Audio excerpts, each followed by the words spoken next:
Le 26 juillet 2025, le Conseil électoral de l'ECAM a rejeté ma candidature à l'élection présidentielle régulièrement présentée par le MANIDEM. Le 28 juillet, j'ai déposé un recours contre cette décision infondée devant le Conseil constitutionnel. Le 4 août, nous avons présenté à cette haute instance tous les arguments de fait et de droit qui plaidaient en faveur de la validation de ma candidature, ainsi que les éléments de preuve qui établissaient l'imposture de la seconde candidature attribuée au MANIDEM. Le 5 août, au terme de son délibéré, le Conseil constitutionnel a rejeté mon recours demandant la validation de ma candidature au motif qu'il est non fondé. La décision de m'écarter de l'élection présidentielle de 2025 a été prise de longue date par le régime RDPC. Ce régime n'a jamais supporté que nous ayons évité le gros piège politique des élections législatives et municipales de 2020 en choisissant le boycott. Le régime voulait détruire le MRC à travers ces élections et ne nous a jamais pardonné d'y avoir échappé. Dès lors, la campagne de diabolisation du MRC et de son président national était lancée et la décision d'empêcher ce dernier, par tous les moyens, de prendre part à l'élection présidentielle de 2025 était prise. C'est dans cet esprit que les élections législatives et municipales prévues en février 2025 ont été reportées à mars 2026 afin d'empêcher le MRC d'avoir des élus et de pouvoir présenter son candidat à l'élection présidentielle d'octobre prochain. Le régime RDPC a organisé pendant plusieurs mois de faux débats sur la nullité du mandat impératif pour montrer malgré cela que le MRC ne pourra pas présenter de candidat sous sa bannière et que s'il tentait de le faire, celle-ci serait rejetée et le pouvoir veillerait à ce qu'il n'y ait pas la moindre protestation. Bien plus, on nous a indiqué la seule voie qui s'offrait à nous. Faire présenter ma candidature par un des 18 partis politiques ayant obtenu des élus à l'issue des élections de 2020. Je dois redire que rien n'interdisait au MRC de présenter un candidat à cette élection présidentielle. Mais il fallait éviter de donner au régime un prétexte pour rejeter une candidature présentée par le MRC, car le rejet de la nullité du mandat impératif était devenu pour ce régime une question de vie ou de mort. La présentation inattendue de ma candidature sous la bannière du MANIDEM fut un choc à peine voilé pour le pouvoir de Yaoundé. Pris de court, le régime en place s'est empressé de fabriquer un nouveau président de MANIDEM ainsi que son dossier de candidature pour créer artificiellement ce qu'on a appelé une pluralité d'investiture. Camerounaises, Camerounais, mes chers compatriotes, j'adresse mes remerciements chaleureux à tous ceux nombreux qui m'ont manifesté sans relâche leur soutien patriotique et démocratique durant cet épisode qui vient de se dénouer devant le Conseil constitutionnel le mardi 5 août 2025. Je remercie tout particulièrement l'honorable Jean-Michel Nitche, président national du FCC, coordonnateur de l'APC, ainsi que tous les membres de l'APC qui avaient décidé de porter ma candidature. Dans la même veine, je remercie le président national du MANIDEM, M. Anissé Georges Ekane, pour son patriotisme remarquable et son sens de l'histoire, sa fidélité aux idéaux qui fondèrent son engagement politique, son courage et sa détermination à voir notre pays reprendre sa marche nationaliste vers le progrès. C'est aussi pour moi l'occasion de saluer l'engagement exceptionnel de tous les responsables ainsi que les militants du MANIDEM pour leur soutien à ma candidature.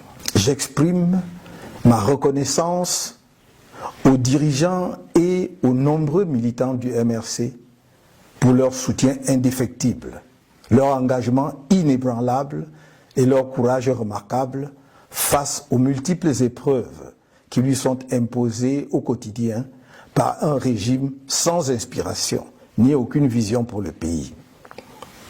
Mes chers compatriotes, j'ai dit et répété que je ne vous trahirai pas. Et je ne vous ai pas trahi. En revanche, le Conseil constitutionnel, la justice et l'ECAM, le pouvoir en place à travers le ministère de l'administration territoriale notamment, qui a été de tous les mauvais coups contre nous, vous ont trahis sans état d'âme. La communauté internationale, notamment l'Organisation des Nations Unies, qui a signé une convention secrète avec l'ECAM le 9 mai 2025, prétendument pour garantir la transparence de l'élection présidentielle de 2025, vous a trahi.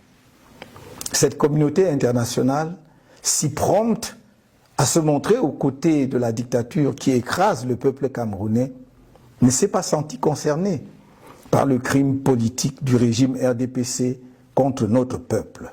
Bien au contraire, elle s'est assise sur les valeurs qu'elle dit promouvoir et qu'elle prétend défendre. Mes chers compatriotes, dans le cadre de la préparation de ma campagne à l'élection présidentielle d'octobre prochain, j'ai procédé le 30 janvier 2025 au lancement de la levée des fonds irrelatifs conformément à la législation en vigueur.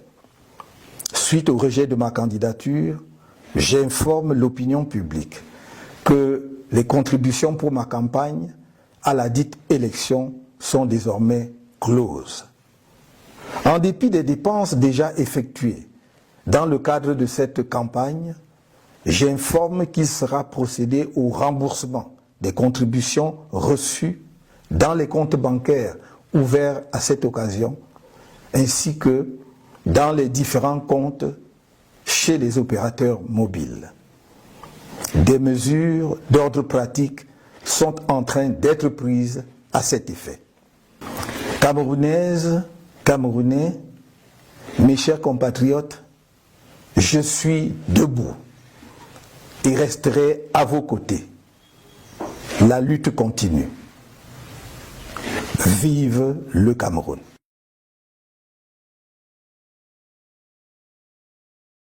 On 26 July 2025, the Electoral Council of ELECAM rejected my candidacy for the presidential election, which had been duly submitted by MANIDEM. On 28 July, I lodged an appeal against this unfounded decision with the Constitutional Council. On 4th August, we presented this High Court with all the factual and legal arguments in favor of validating my candidacy, as well as the evidence establishing the imposture of the second candidacy attributed to MANIDEM. On 5th August, at the end of its deliberations, the Constitutional Council rejected my appeal for validation of my candidacy on the grounds that it was unfounded. The decision to exclude me from the 2025 presidential election was taken a long time ago by the CPDM regime.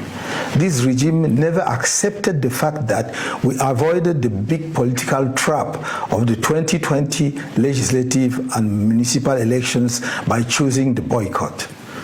The regime wanted to destroy the CRM through these elections and never forgave us for escaping. From then on, the campaign to demonize the CRM and its national president was launched, and the decision was taken to prevent him by any means possible from taking part in the 2025 presidential election. It was with this in mind that the legislative and municipal elections scheduled for February 2025 were postponed until March 2026 in order to prevent the CRM from having any elected representatives and from being able to present its candidates in the presidential election next October. When it was discovered that The CRM had elected municipal representatives. The CPDM regime organized fake debates for several months on the nullity of the imperative mandate in order to show, in spite of this, that the CRM would not be able to present a candidate under its banner, and that if it tried to do so, it would be rejected and the authorities will ensure that there will be no protest whatsoever. What's more, we were told that the only option open to us was to have my candidacy put forward by one of the 18 political parties that has won seats in 2020 elections. I must repeat that nothing prevented the CRM from presenting a candidate for this presidential election, but we had to avoid giving the regime a pretext for rejecting a candidacy presented by the CRM, because rejecting the nullity of the imperative mandate had become a matter of life or death for this regime. The unexpected presentation of my candidacy under the Manidem banner came as a thinly veiled shock to those in power in Yaoundé. Taken by surprise, the regime in power rushed to create a new president of Manidem and his candidacy file to artificially create what was called a plurality of investiture.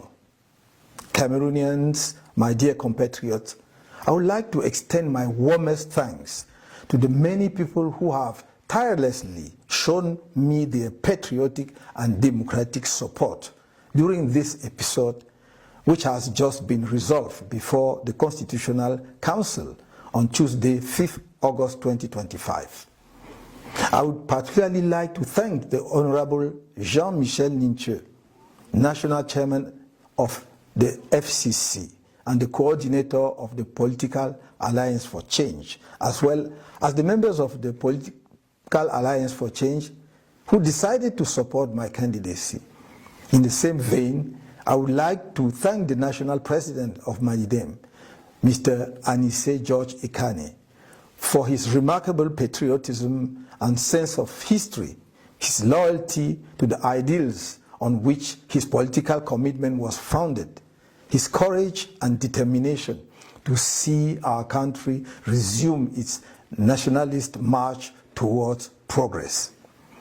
This is also an opportunity for me to salute the exceptional commitment of all the leaders and activists of Manidem for their support for my candidacy. I would like to express my gratitude to the leaders and many militants of the CRM for their unfailing support, their unwavering commitment, and their remarkable courage in the face of the many trials imposed on them on a daily basis by a regime that has no inspiration and no vision for the country. My dear compatriots, I have told you again and again, I will not betray you. And I have not betrayed you. On the other hand, the Constitutional Council, the judiciary, ELECAM, the powers that be, through the Ministry of Territorial Administration in particular, which has been involved in all the wrong moves against us, have betrayed you without a second thought. The international community, notably the UN, which signed a secret agreement with ELECAM on 9th May 2025, supposedly to guarantee the transparency of the 2025 presidential election, has betrayed you. This international community, so quick to stand by the dictatorship that is crushing the Cameroonian people, did not feel concerned by the CPDM regime's political crime against our people. On the contrary, it has sat on the values it claims to promote and defend. My dear compatriots, as part of the preparations for my campaign for the presidential election next October, on 30 January 2025, I launched the fundraising campaign in accordance with the legislation in vigor. Following the rejection of my candidacy, I would like to inform the public that contributions to my campaign for the forthcoming elections are now closed. Despite the expenses already incurred in connection with this campaign, I hereby inform you that the contributions received in the bank accounts open for this purpose and in the various accounts with mobile operators will be reimbursed. Practical measures are being taken to this regard. Cameroonians, my dear compatriots, I'm on my feet and will remain at your side. The struggle continues. Long live Cameroon.